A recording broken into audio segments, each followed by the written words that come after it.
ছোট পর্দার জনপ্রিয় অভিনেত্রী শবনম ফারিয়া আবারও আলোচনায়। তবে এবার অভিনয় নয়, সামাজিক যোগাযোগ মাধ্যমে শেয়ার করা ভ্রমণ ছবি তাকে নিয়ে এসেছে বিতর্কের কেন্দ্রে। সম্প্রতি শ্রীলঙ্কা ভ্রমণে গিয়ে ফারিয়া নিজের আনন্দঘন মুহূর্তগুলো ভাগ করে নিয়েছিলেন ভক্তদের সঙ্গে, কিন্তু সেই ছবিতেই শুরু হয় সমালোচনার ঝড়। কালো টি শার্ট ও ছোট প্যান্ট পরা অবস্থায় তার ছবি ঘিরে সামাজিক মাধ্যমে ছড়িয়ে পড়ে কটু মন্তব্য।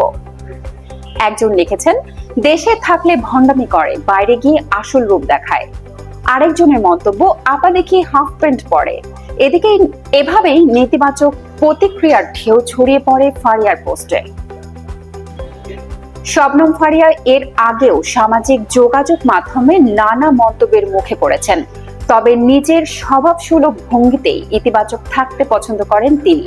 ভক্তদের অনেকে আবার তার পাশে দাঁড়িয়ে সমালোচকদের প্রতি ক্ষোভ প্রকাশ করেছেন। ভ্রমণ, ফ্যাশন আর ব্যক্তিগত স্বাধীনতা সব মিলিয়ে শবনম ফারিয়া যেন এখন নেটিজেনদের আলোচনার কেন্দ্রবিন্দু। বিতর্কের ভেতর দিয়েই আবারও শিরোনামে এই তারকা। News desk, Priyanka Saha, Z TV Bangla.